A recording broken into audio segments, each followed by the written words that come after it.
Life Faith Center. Shalom, Word of Life Faith Center. Shalom. Thank you so much, Sister Shelley. It's good to be in the house of the Lord this morning. As I said, wonderful praise and worship as usual. It is always good, as I say, on the Sundays. And surely, you know, the presence of the Lord is with us, all right? It is with us this morning. So first and foremost, you know what we have to do? We give God all the glory and honor and praise. When they come in on the Sunday, when they come on their Sunday, well, you know, every day is like that, eh? Every day we're supposed to give God all the glory and honor and praise. And I just, when I start off, you know, normally when I start to preach, I like to mention that just to make sure that we're in order and we make Him first and us second and third and so forth, right? All right? And of course it is because of Him that we have returned today to worship, praise, and overall show our love for Him, right? Right? Or did we come to church to see our friends? Which one is it? Oh, which one? Both? Right. Which one is higher than which one?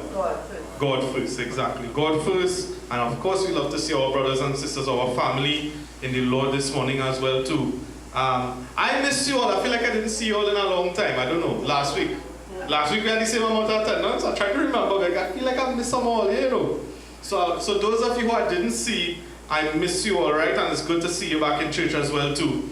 And this week ended up being a more busy week. For those of you, those of you here last week, I told you that I was having a crappy week last week. If you remember. This week wasn't so crappy per se, but it was a very busy week. But first and foremost, I want to thank God for His grace and His mercy on Monday, starting off the week. I just give you a little synopsis. Because on Monday, I had to go for some dental surgery for the same tooth that was causing me problem last week. I don't know if you all remember, I said last week I had a toothache, but I still come to preach. I still come to talk, right? And thank goodness, of course, the dental surgery, everything, all in all, the surgery was supposed to be a bit complicated. They had to cut the tooth into 4 pieces, so well, since last week, dentist tell me I had to sew it in 4 pieces. That's how she said it, eh? So when I hear I had to sew it in 4 pieces, I think this thing going to be not so much fun. You know, dental pain and so forth is not so much fun and so forth. But it went smoothly, and the tooth was removed. And you know, one of the things, you know, sometimes in life you say, well, God should have told me this, or God should have told me that. God should have told me that. I went and did a root canal on this tooth before, so I spent a lot of money on it. And you know, you spend a good bit there. I spent nearly 6,000 there, more than the usual amount. And I spent a root canal, of course, to save the tooth. Those of you know, you try to save the tooth and so forth. And of course, it didn't work out. And so I ended up having to pull the tooth.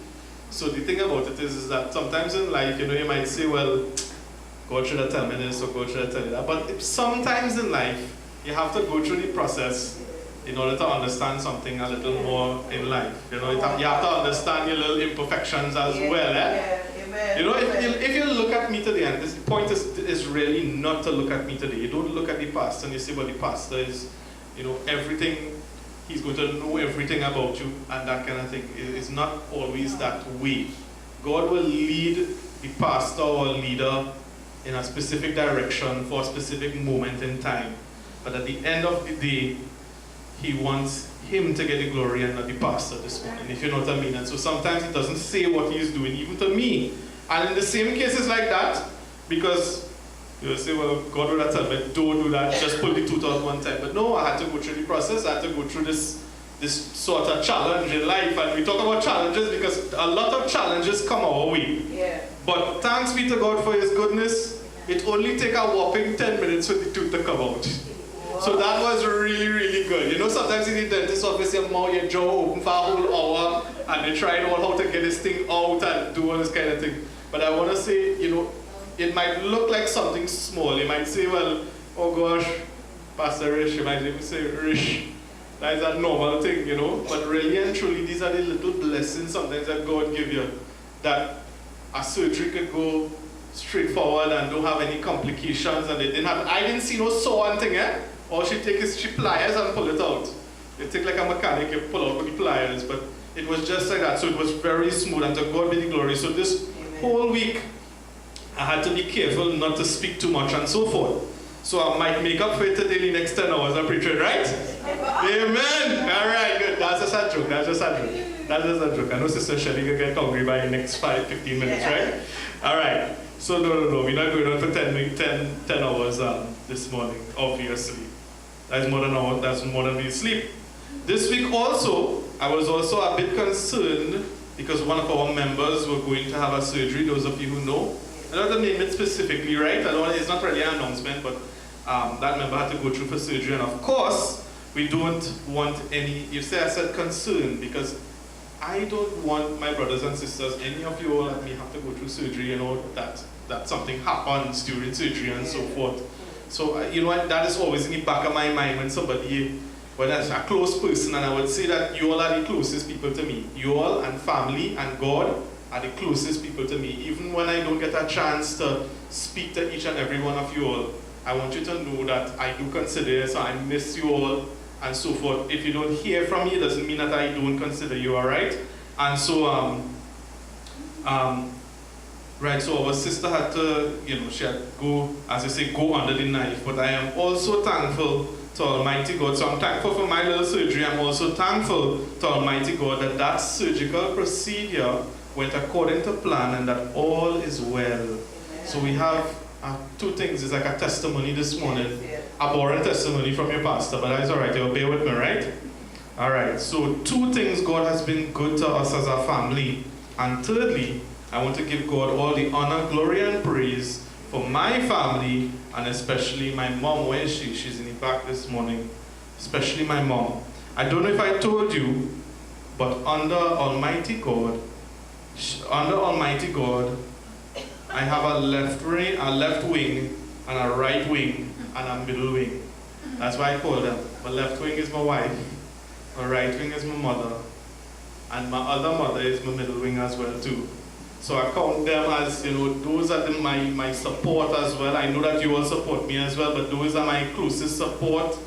And all three are strong women who are the greatest influences other than God in my life. Is that okay if I say that? Yeah. Yes, because when you have good parents, your parents is your influencer, When you think about it, the people closest to you, your friends, your family and so forth, those are the influences. Riyadh is also an influence. Riyadh laugh at them because they feel like I left him up. But Riyadh, I don't know if it's a wing per se. It might be a foot or a leg or something like that. A foot, a leg, a hand, something like that, right? Maybe my hair or something like that, right? But nevertheless, I am indeed thankful to God for sending me a good mother. Someone I can look up to, someone who is there for me, someone who understands me more than many will ever come to understand me. And I think about all you all who have parents as well. I don't know if you have that relationship with your parents, but certain people in life, very few, will really get to understand you the way that you really wanted to understand you. And that might just be because you are in a little less contact with other people and so forth. But there is nothing like the love of a parent. And one of the things, when I lost Dad is I always say it's really after losing Dad that I have even a greater appreciation for what he did in my life. And Mom is the same way. I'll probably get into that. I'll get into that further sometime later on. Why I am so thankful to have my mom, but. Just for the time being, I just want to say, as I say, I'm so thankful that God has kept her. And I'm sure, as I said, you could relate to your mom as well. And today is something like Mother's Day, but it's not Mother's Day.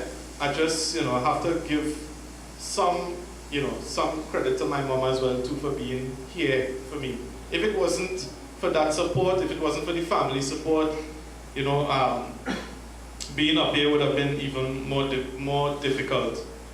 So I want to say thank you as well to family as well, and I also want to say thank you to each and every one of you, because if it weren't for you guys here this morning, or even from the time that Daddy passed away, I would be preaching to nobody really. I wouldn't have a ministry. those in front here wouldn't really have a ministry. They would have to find another ministry outside there. And so that's why we continue to do God's work as well too, because you have also supported us to continue to do God's work. So you want to give yourself a good clap hand this morning, give yourself a good clap hand this morning. If I'm not sounding like myself this morning, it's not because I'm not myself, it's just because the week was real busy. So a little bit quiet, but that's all right. I will hopefully warm up into it as we go along this morning. So so I mentioned that. So when Daddy was ill, she was, Mom was still that pillar of strength for us. And when I think about it, I don't know about the fathers. I don't know. I mentioned it on WhatsApp that Brandon lost his father, right? You all heard about that. And even when I think back about the brother, his name is Betalal, I believe his name is, right? So Brother Betalal, when I think back about him, he was, even though he may not have come to church and so forth, he was always pushing Brandon. He was always defending Brandon. He was always, sometimes even Brandon might come a little late and so forth and thing, and Daddy might say, well, no, he can't play. And his father would come and say, no, let him play now, I want him to be in church, and these kind of things. And this is the love of that father. And this is also the love that you could see from our Father in heaven, which is God. So I want you to remember that God loves you.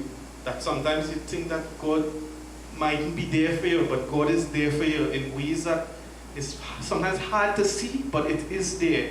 And that is the more negative part. The actual positive part is a lot of the times we do get to see that God is there for us. Sometimes we get a little bad result or something, and then God comes in and He makes it all well. You know what I mean? Sometimes we go through a challenge, sometimes we want something in life, and we only get it at the perfect point in time. Generally, I tend to get it when I don't want it anymore, but still, it's still a blessing, It's still a blessing. It just tells you that by the time you want it, it is not your God anymore. Sometimes you want something, become your God, I remember when I went to get this is just my example of the Phantom, the drone. Before I got the drone, for about 3 or 4 weeks, all I do is sit down watching drone video. How the drone is fly, how it is take pictures and so forth and things. Kind of get into my mind. And then when I finally get it, it's like, all right, well, I don't see all them drone videos and so forth and things, and God give me in a timing that was suitable to me. It did not become my God at that point in time. It actually I lost some of the enthusiasm as I had before, but nevertheless, God is good. And I was coming back to right, so I was talking about father, coming back to mother.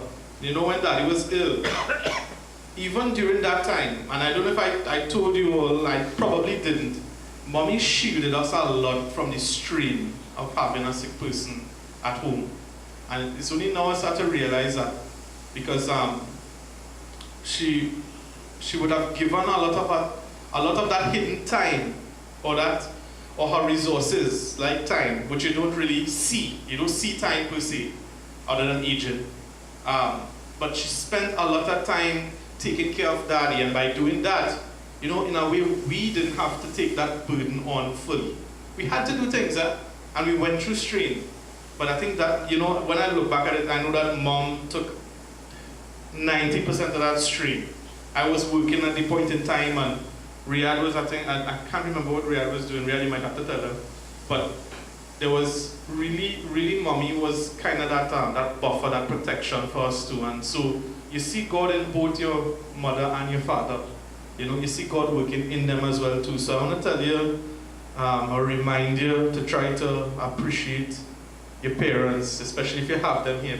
Please appreciate them. I fall short a lot of the time. That's why I can come and talk and say there's parts of me that sometimes I don't show enough love and so forth to my parents and my mom and so forth. So today's just that just want to tell her that I acknowledge her this morning. And of course, the week continued on as we consecrated an area for Brother Aaron. Brother Aaron is building his new home, and so some time was spent there, and I was thinking, God blessing His people in different ways. But here, and I hope you don't mind that I mentioned that, but if anybody come and pass, you will notice it. They will notice the ribbon and so forth. And so, God is blessed. God wants to bless His people. And I want to tell you that even in a lot of the sermons that I do, and we go through the Israelites and so forth, I don't want you to think that I am preaching that God will not bless you. God will bless you. It's just that there are certain criteria, certain laws that must be followed in order to get your blessing. Sometimes God may not give you a blessing depending on the timing, the season, depending on what you're ready for and what you're not ready for. And in no way it is to say that God is not going to bless us this morning. So I hope that you didn't get that, but if you did consider that when I preach, it sounds like I'm not talking about blessing. It's not because I'm not talking about blessing, it's just there's certain rules and so forth, all right? So that was something good as well. So we kind of give thanks as well too. So this week was really a week of Thanksgiving. Amen. A week of Thanksgiving. But you know something? Every week really should be a week of Thanksgiving. Amen. It's just I am so reminded because of the amount of things I had to do this week that there was, giving thanks. But even in weeks that feel dry, even in weeks that Sister Abby might be making the same profit like it's the week before, or the week before, and it seems I want a little bit more. But the thing is, you're still making a profit. And so sometimes it gets a little bit like a plateau, and you forget sometimes to remember to give God thanks. And some weeks are like that for me. Some weeks are just kind of stagnant, not with God, but with the other side of things, life itself. And still we need to continue to remember to give God thanks. Yeah. Am I saying something here this morning? Yeah. So give God thanks. Whenever you get the chance, give God thanks. And also, this is the fourth thing to give God thanks. If that was not enough, on Friday, we continued to be thankful to Almighty God for Brother Hardin and Sister Indra's anniversary. Can anybody guess how long they have been married? 6 years. Say, oh gosh, man. You got over it now, you beat it because 35 is something like 60 no more. 35 years they have been married. I had to speak a little bit and I said 35 years. I wasn't even born. So imagine 35 years of a marriage. Their marriage is older than me. And yet still, God is holding on. God is in the marriage. God is keeping them together and so forth. So a lot of thanks can be given. Even when you don't get something physically at one point in time, you could look at 35 years ago and say, look, I got a good wife, a good husband, I got a good something, I can give God thanks. So use those milestones. Sometimes we especially me, I'm guilty of that. Sometimes we have a birthday and I don't do nothing for my birthday, or say, nah, let not do anything. But now I start to realize that at least for my birthday I could remember to give God thanks. I can do something, I can include my family and say, look, it's because of God, not because of me. Use those things to really give God thanks, and really, you could use small things like that to reach out to people as well. Those people that are closest to you, you could start with that, and then you can move on to further on, evangelizing and that kind of thing. But you start there, you give God thanks for everything. And so I'm reminded to give God thanks. So for my birthday, I might give God thanks, right? Not might, I will give God thanks, all right? All right, good. So it was really truly a blessed week. So overall this week was indeed a week of extra Thanksgiving. And it's really good, as I said, to give God thanks when good things come your way. When marvelous events and milestones are made, we need to be reminded to give thanks. Sister Savitri is always here to talk about thanks, because she's normally been in Thanksgiving, right? So she's normally, I know she knows about the thanks and so forth. And even if that doesn't mean having a lavish banquet per se, we give God thanks, we have a nice lavish banquet and so forth. You can still invite one or two of your closest friends and really get a testimony in about your Lord and Savior Jesus Christ. Something I wanted to do was to start back testimonies. So maybe from next week now, you can remind me. Yes, Sister Abby? What are you laughing about? It has. Yeah, right. You see? Testimonies. But I say that all the time, but I always forget. But Yeah, we can do the testimonies, right? As long as you try to keep on topic. Not that I just keep on topic, but anyways. Yeah, so many for different reasons. The majority reason is that they don't think they need, oh, right, good. Hold on, I'll skip something here. All right. Right, so much more, I see that people are reluctant to step foot into the church. You seen that? Are you seeing that? They are reluctant to step foot into the church. And for many different reasons, but the majority reason is that they don't think that they need something from God. When I come to think about it, why would you not be in church? Well, some people believe that they're not worthy to be in church. But, I always encourage people, it's not about you being worthy to be in church. It's not about that. Church is for everybody, from top to bottom, left to right, different color, different race, whatever. Church is for everybody. But other than that, I know that some people, they don't think they need something from God, and so they're getting everything outside in the world, so they don't need anything from God. But it's more than that, all right? I know this is really the world being the world, the mentality of the world and so forth that I've been thinking about. And the norms of this world usually contradict the norms of God. I am always reminded of that. The norms of the world, what the world think is normal, we don't think it is normal. We like opposites plenty of the time. Sesame Street, I think about the opposites.